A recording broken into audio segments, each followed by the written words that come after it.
Oh, hey guys, have you ever looked at your bloody hand and said, bull? Ever since the NES, video games were mostly being looked at as a toy. I mean, when you have iconic characters such as Mario, Link, and Kirby, It's a fucking ball. it's safe to say that if you were buying one of these things, you also knew who you were buying them for. Not me, I'm a badass. Jump to modern days, we've got incredible story-driven games, perfectly designed platformers, stunning action adventures, and genius puzzle games. It makes sense to say that we've got a long way, and there are way more options with the way we see games today. You're not just buying the cool toy that your kid wants. No, now you're the kid that begs for that game to come out already. It's goddamn December. But how did it happen? I mean, how is that when I finish a game today I go, Damn. well, for that, let's go back to 2006 when the PS3 launched and was doing absolutely badly. There was barely anything to play on this console. The price tag being at $600 is freaking nuts, and most of the third-party games were already coming to the Xbox 360 first, so there wasn't any real reason to own a PS3 in those first years. But we all know how it ended. The PS3 won with 87.4 million units sold. Second place because apparently everybody wanted to be weirdos. I know it because I'm one of them. This game is just too good. What I consider the prime time of the PS3's comeback was in 2009 with Uncharted 2 Among Thieves. Now, I never actually played an Uncharted game, and it's a series that I really want to get into someday, but from what I know it takes more of a cinematic approach and focuses more on set pieces than actual gameplay. Now, it may seem like a dumb choice, and even I asked, Then why the f am I using this shit?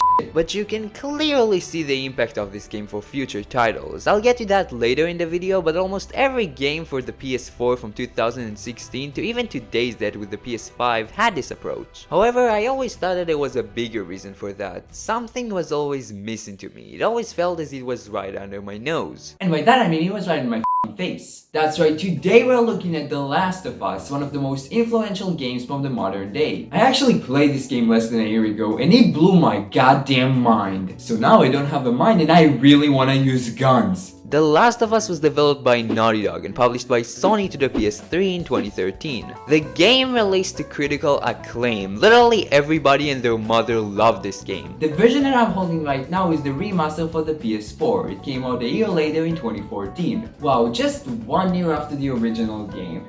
And they're saying that we're getting way too many remasters nowadays. To be fair, the PS4 didn't have any backwards compatibility with the PS3 and the performance they weren't actually that great either, so it makes sense to remaster this game in such a short period.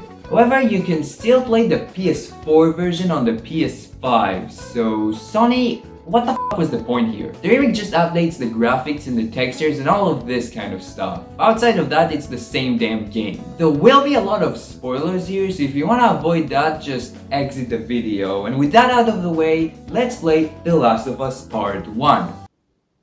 I'm not gonna eat this thing. So the game starts with one of the greatest openings in any video game. We start in the evening and we see Joel goes back from a long day to his daughter Sarah. It is Joel's birthday and Sarah gives him a watch that she got from selling drugs. After Joel puts Sarah on her bed, Tommy, Joel's brother, tries to call Sarah to call her dad. Hello? Sarah, honey, I need to get your daddy on the phone. Uncle Tommy, what time is it? I need to talk to your dad now. There's something. Uncle Tommy? Hello? As Sarah stands up, the camera goes right over her shoulder and we start playing the game. So all this time, it was you.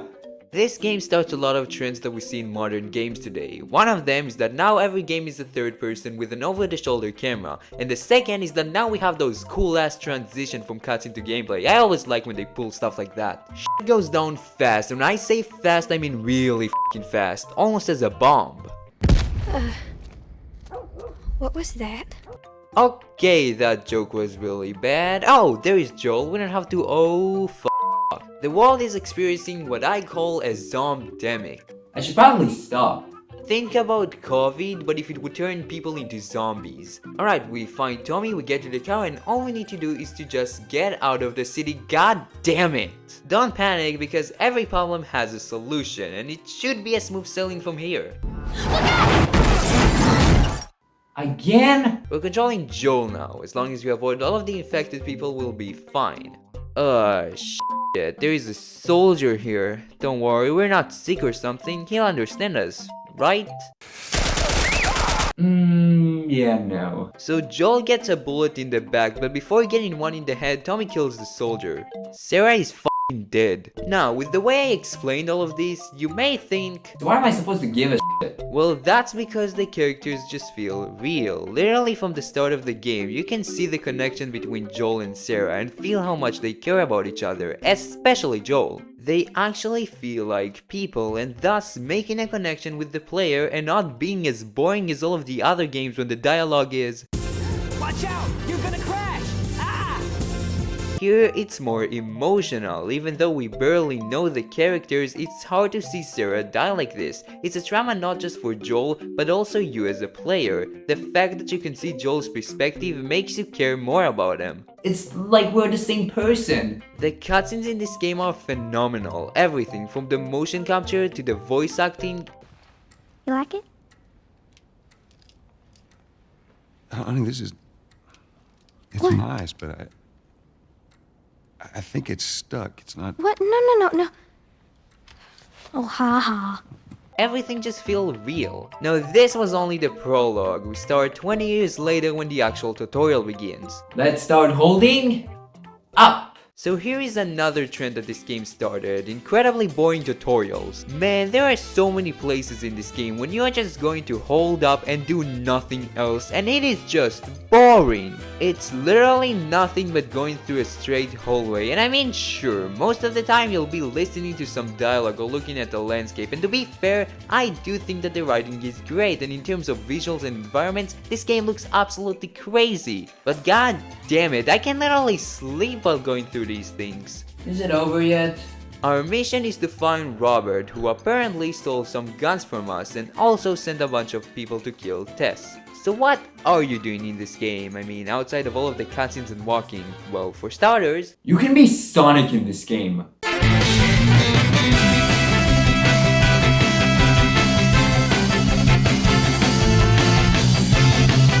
Fucking Sonic. okay, we got to the hideout. Let's grab our gear, and is that a pistol? Woo! It is time to fight. Some dumbass people seem to be a threat, however they are, and I quote, a bunch of nobodies.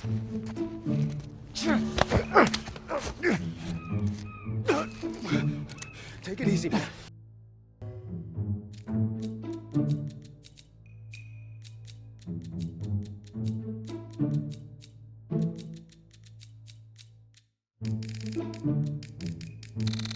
I am such a good photographer. The shooting in this game is great. It feels really heavy, and when you shoot somebody, it really feels like he's dead. Enemies die quickly, but so you do. You are very limited when it comes to your ammo, so you gotta make every shot count. Actually, scratch that. Every shot gotta be on the head. Or you can just not shoot anybody and make your friends do all the work for you. I wanted to see how much ammo the enemies and Tess had, but the fight took like, what, 5 minutes? And it ended with Tess killing everybody after they missed each other for like 2 years. They have unlimited ammo. They're gods. We get to this building when there are a bunch of infected, so we need to wear a mask. Ha! Look at this guy, his mask broke. Don't worry, I'm a good guy, I'll help him. To go to hell. It was the tutorial's fault. This time we are fighting the infected people. Their whole point is that they can barely see you, but they can also hear you pretty well, so you gotta be quiet while you sneak up to them because they are way more aggressive. There are also those clickers. They are just people who are infected for a long time. If you get too close to them, they'll just bite you, meaning an instant death. There are also those bloaters, which are just big clickers with loads of health. You can say that they are the boss fights of the game because there are only like 7 of them. Something that I like about the infected here is that they really feel like zombies, and this is something that I will give the developers here. I am actually scared when I see one of them, or at least the later enemies. There will be some chase sections in the game, whether it's you chasing someone or somebody chases you. I'm not gonna be the judge here. What I will drag here is that you need to press the L1 button to sprint. What? Then what am I gonna use the Z button for? Am I just gonna listen to it?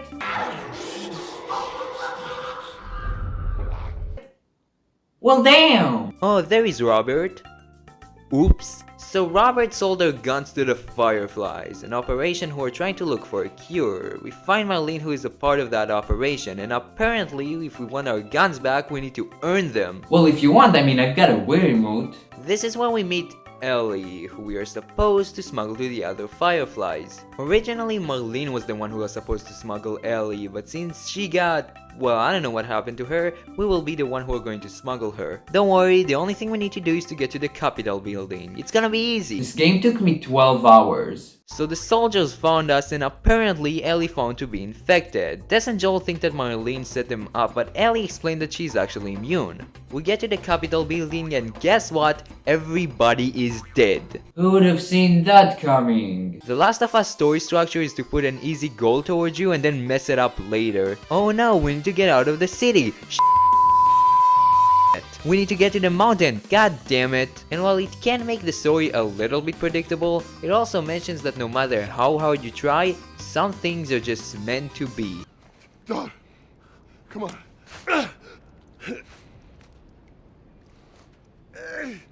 Hey! Take it easy. Everything's cool, man.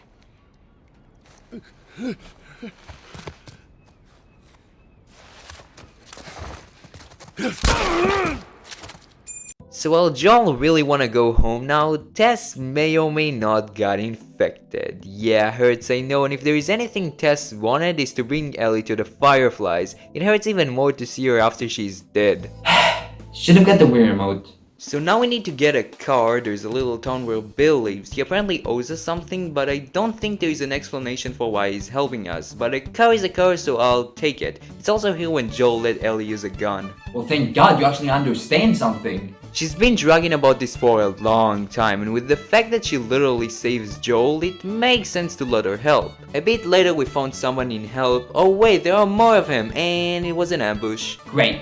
So we found Henry and Sam, who are a part of a group that dissolved because they tried to look for supplies. They want to escape from the city because it's kind of messed up here. Oh shit, get down, get down.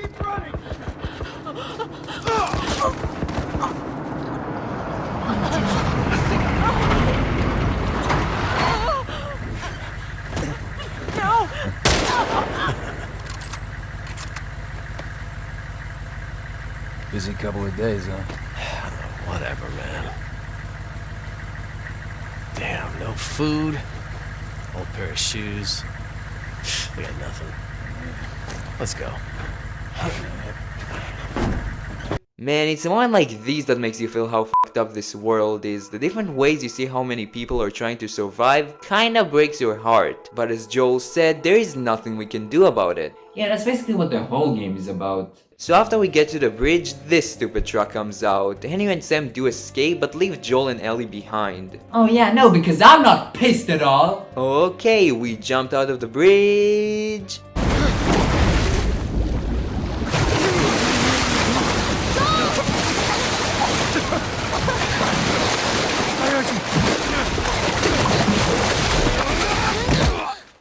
Nice. Apparently Henry did save us, but Joel didn't really like how we just abandoned him.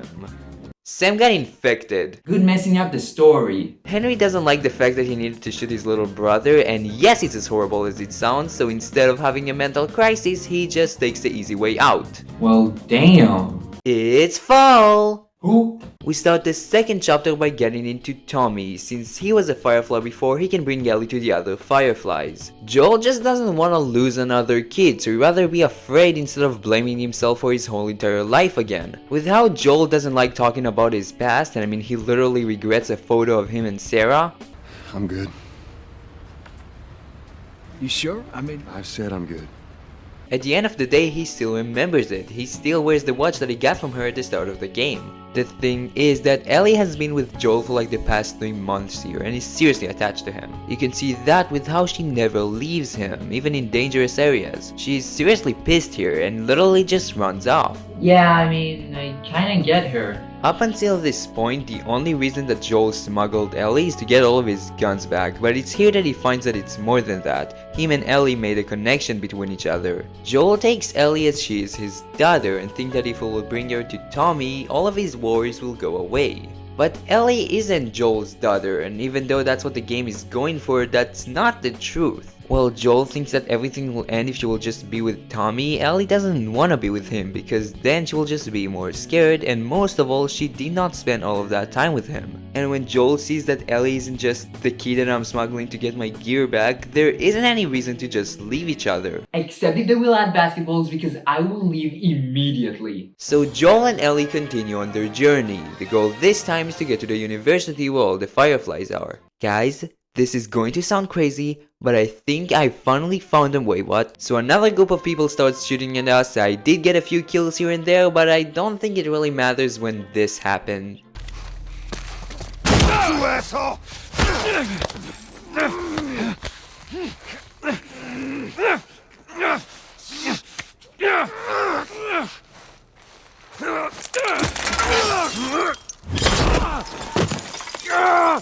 Yeah, Joel kind of got stabbed, and while he can survive now, I don't think how well he'll do later. This is where we get to the winter section, when we start as Ellie hunting a deer. It seems like we both love cooking. We found a weird man called David. He's looking to trade for the deer. Joel is literally almost dead by now, so it makes sense to trade the deer for some medicine. It's here when some more infected come by. This fight is rough, but it's not even compared to what's gonna come next. Well, you handled yourself pretty nice back there. Whew. I'd say we make a pretty good team. We got lucky. Lucky? No. No such thing as luck. Now, you see, I believe that everything happens for a reason. Sure. I do. And I can prove it to you. Now, this winter, that's been especially cruel. A few weeks back, I sent a group of men out to a nearby town to look for food. Only a few came back. They said that the others had been slaughtered by a crazy man. And get this, he's a crazy man traveling a little girl.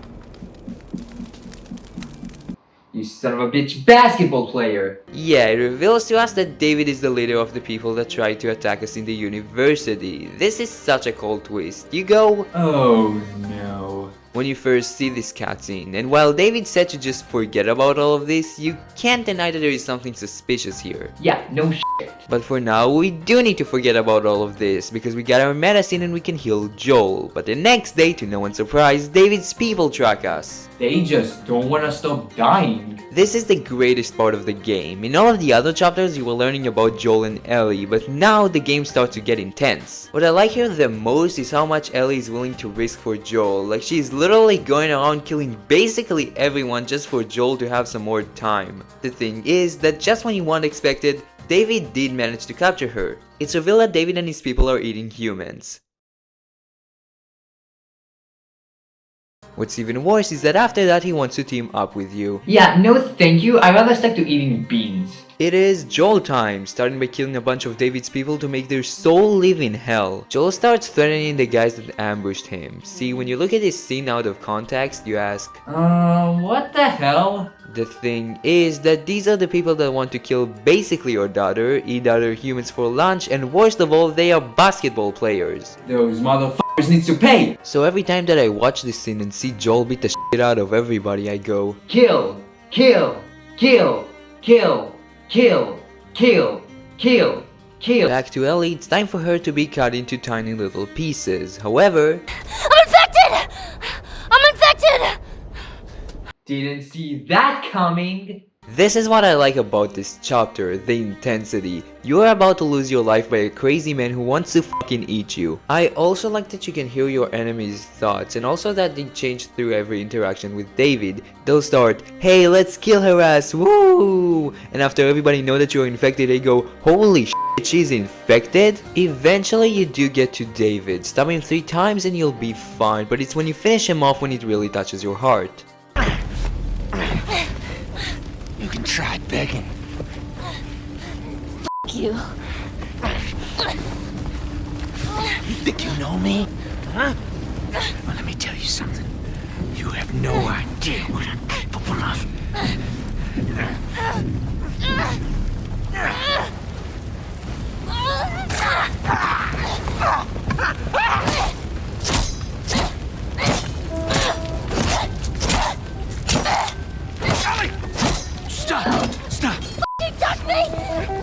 It's me!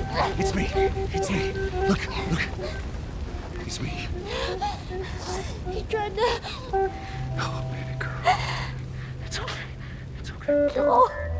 It's okay.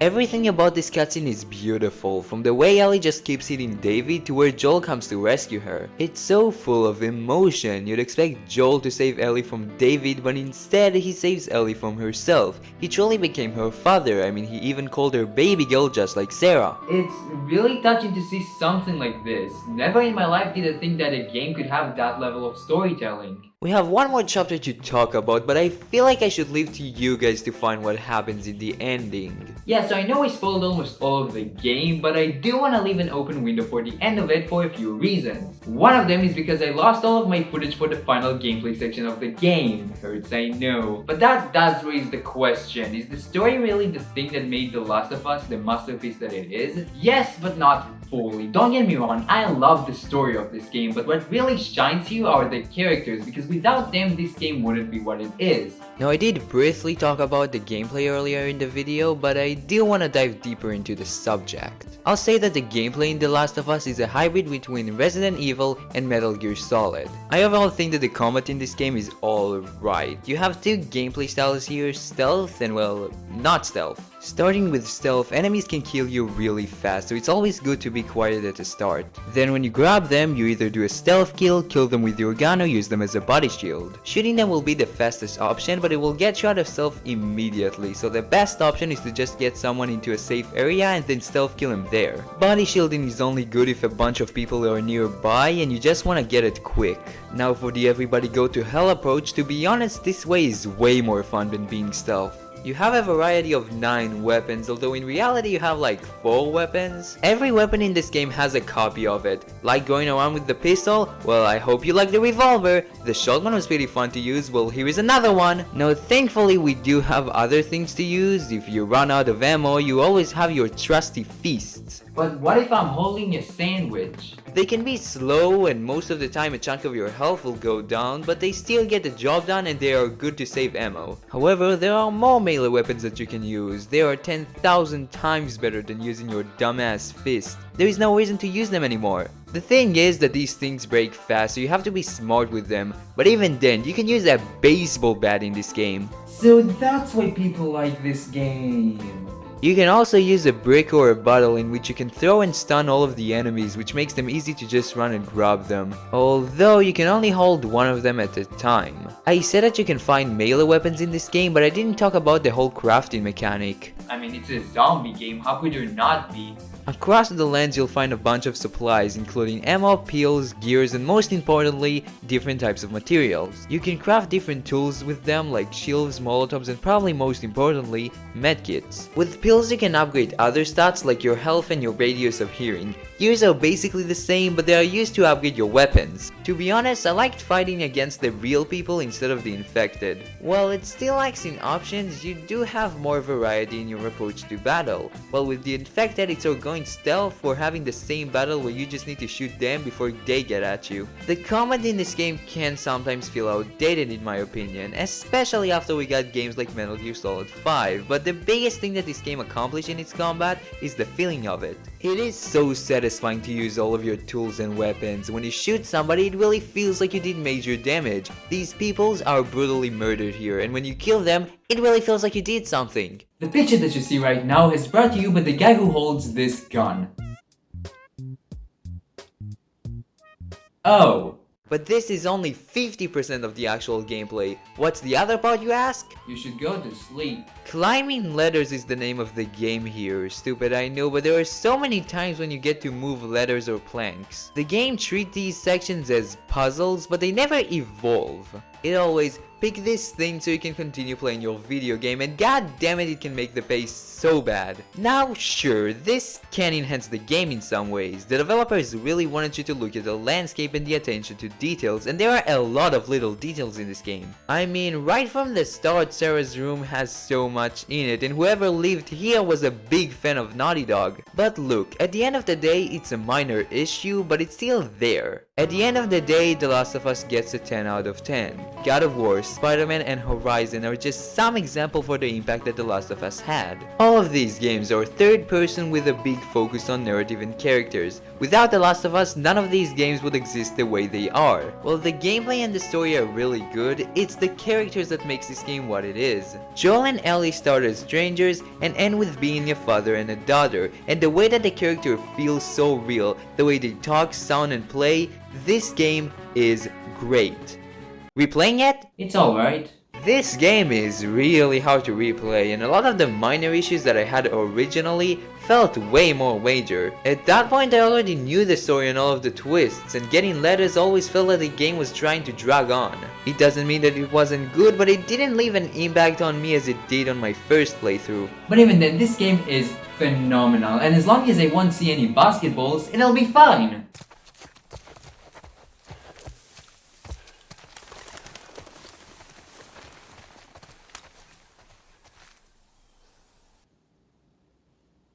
Zero out of 10, this game f***ing sucks.